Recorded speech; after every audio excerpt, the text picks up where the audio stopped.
방에도 처음 정으로 같지가 않는데 어디서 이제 술집에서 이렇게 서로 또 힘이 벌어지는데 그 몽이가 어린 몽이가 나와서 같이 떠서 이제 노는 거죠. 이상도 기가 막히게 노래를 잘하거든요. 이상 이게 못하는 게 없어요. 도대체가 노래도 잘하고 그림도 잘 그리고 수학도 잘하고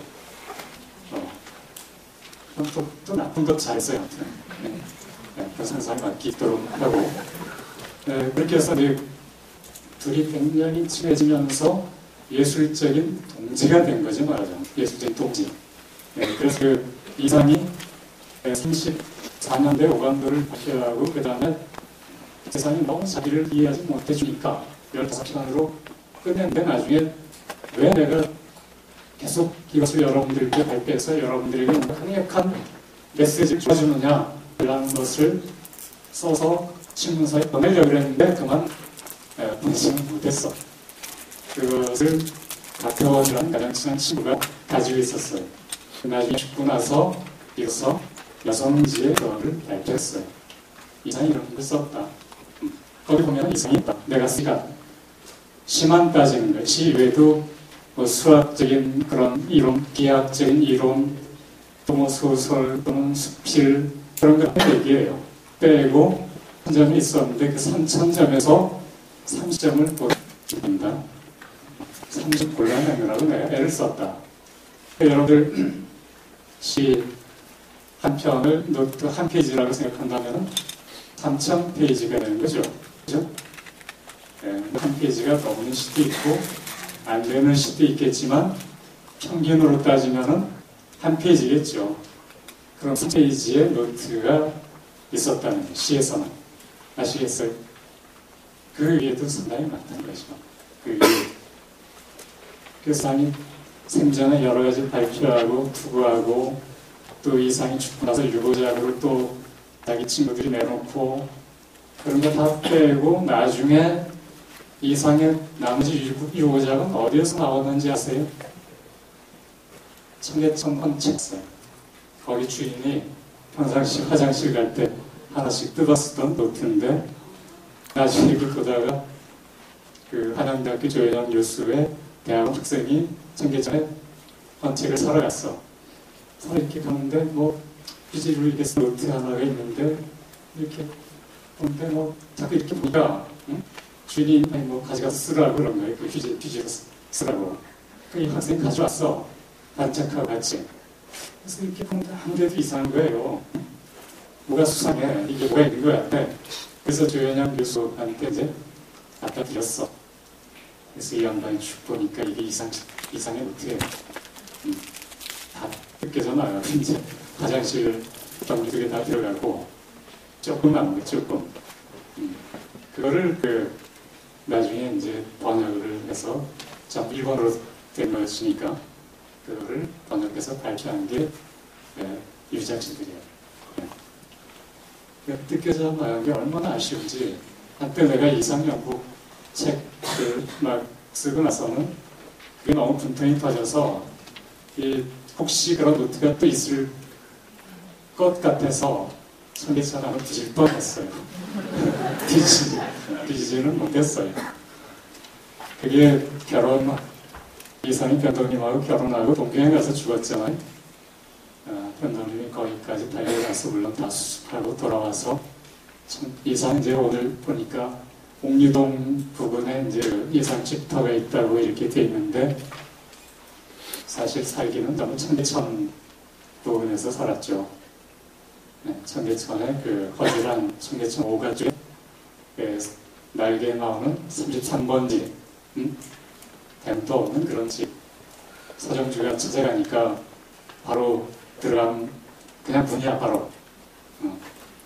그러니까 이상 계십니까 하니까 봉문 안 바라고 이렇게 쓱 바로 문을 열고 내민 게 이제 이상이었다.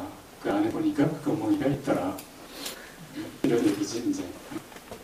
박쥐 같은 행세를 한 그런 모습을 이제 그 서정주가 아주 인상 깊게 본 적이 있어요. 그런데 자기가 이상이 설계했다고 하는 그 점해청, 서대문 의지동에 있는 점해청 거기 이제 공사를 했거든요. 설계를 했다는 것은 확인까지는 안 되고, 그건 아마 건축학과 선생님들이 아마 나중에 건축력을 해주실 필요가 있을 것 같아요. 지금 그런 서류를 찾기는 어려울 거예요. 그 동생인 김옥희는 서울대 있는데 물리대공을 지금 공원이 돼 있죠. 그게 무슨 공원이죠? 마루이 공원. 물리대공물도 이상이 설계했다 이렇게 이제 동생은 주장을 해요. 그런 것들이 이제 확인되지는 않죠. 아마 내 생각은 이상이 혹시 설계를 했다 그래도 그런 식으로 인정을 안 했을 가능성이 많아요. 일본인들 서류 실제로 그런 실질적인 일은 다 했지만 나중에 공개적으로 그런 설계에 대한 공인 같은 것들은 아마 일본인 책임자들의 이름으로 되지 않았을까 하는 게 이제 제 추측입니다. 아마 이상의 실력을 볼 때는 충분한 가능성이 있다고 저는 느껴져요. 그래서 저는 이제 그 전매청 공사 끝나고 전매청 건물 같은 걸 보고 왔으니까 꼭 박쥐가 드나득거리는 그런 집 같다 이렇게 이제 얘기를 했거든요. 그거는 이상의 그런 풍모, 이상이 전매청에 살던 그런 집과 어쩌면 저렇게 대체는 비슷하냐 이런 그것에서 이런 관점이 있어요. 그리고 보면 이상의 어떤 전매청에서의 삶과 전매청 건물의 설계 또는 실제로 공사까지 했거든요. 공사의 감독을 했는지 뭐 어떤 식으로 했는지 공사장에서 자기 일기를 쓰고 그런 게 있어요. 그래서 얼마 안 되는 변화한 작품을 보면은 유지통 공사장에서 이런 부기가 있고 그 안에서 내가 이 공사 현장에서 일을 하루 종일 하는 바람에 내가 진짜 해야 될 일이 있는데 그건 자기가 반대편에서 계속 했던 그 일이죠. 사태미 같이 상관이 뭐 하라 그러면 안 하고 계속 반대하는 편에서 했던 바로 그 일. 그걸 못하고 있는 거예요, 그거를. 그거를 못하니까 막 분통이 터지고 뭔가 좀 비참하고 그런 것을 하면서 그래도 내가 취업까지 칠 건 나의 편, 나의 칼이다 뭐 이런 경고까지 거기다 쓰면서 내가 진짜 시를 쓰고 문학을 해야 되는데 이러고 있다.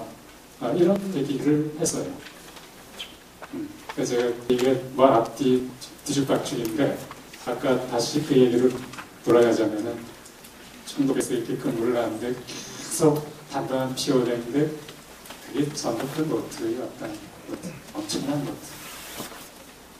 죽고 나서 변호인이 와서 정리할 때 이 역할을 끌고 가는 것이 이상에 관련된 집만 수레도 한 몇 수레가 그렇게 나갔다고 김옥기가 증언을 하고 있어요. 변동님은 그런 얘기를 안 했어요. 변동. 그 많은 노트가 도대체 어디 갔느냐는 거죠. 이제 학생들 보고 그런 노트 한 번 어떻게 너희들 발굴하면은 너희는 그걸로 바로 뜨니까 잘 좀 관찰해라. 그렇게 요구한 적도 있어요. 제가 양념 얘기만 하다가 본론이 아무래도 내 말을 해야 될 것 같아서 이거 어떻게 나오죠? 이 구본웅의 이제 그 나상이라는 야스파적인 표치를 보여주는 것이고요. 이상의 자화상입니다. 제 모습하고 약간 비슷하지 않아요? 창백한 그런 모습이고 눈은 매카되어 있어요. 이게 이상이 오감도를 발표하기 전에 선차각 설계도 건축 부안 용명각체 이상한 대학관 뭐 이런 연작시들을 일본어시로 이제 발표한 적이 있는데 그 중에 한제의 용태에 관한 문제 수에 대한 개념을 점점 끌어들어서 마지막 바로 앞에 점이 피어리드가 딱 찍혔을 때 한자의 상태가 된다는 바로 수의 개념을 보여준 거죠. 우리가 수의 질을 가지고 있다. 우리 근대 수학의 기하는 이 수가 모자란 수를 쓰고 있다. 이게 이제 이상가님들의 진단이었어요. 그러니까 근대적인 수학은 안전하다는 것이죠.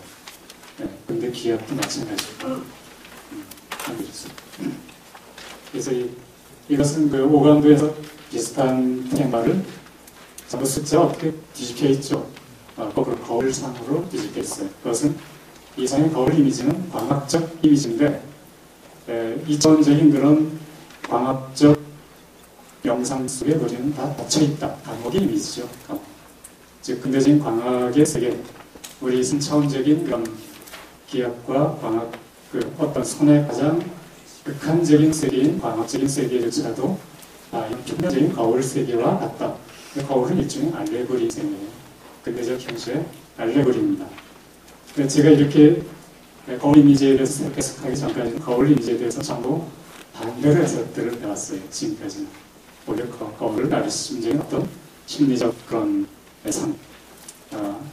거울 밖에 있는 사람이 현실을 하고 거울 안에 있는 사람은 현실의 나를 뭔가 이렇게 다르게 상상하는 그런 이미지로 이렇게 해석들을 많이 하는데 그걸 제가 좀 뒤집어서 한번 해석을 해봤습니다. 넘겨주세요. 이상의 자화상 그 습작이라는 시가 여러분들에게 나눠드린 그 원고 맨 밑에 각주로 달려 있어요. 이 유고자로 37년인가에 아마 실렸을 거예요. 신색친구로 실렸다는 것인데 이 시가 상당히 저는 의미가 심장한 시라고 생각이 됩니다. 이 사람이 왜 근대적인 그런 것들, 근대적인 어떤 문명, 근대적인 학문, 근대적 이성, 유클리드 기하학이라든지 또는 뉴턴적인 어떤 그런 물리학 또는 광학 이런 것들을 왜 비판했을까? 근대인으로서 막 근대적 학문을 많이 받아들이는 그런 모든 이즘으로 우리는 알고 있는데 오히려 그런 것들을 전부 다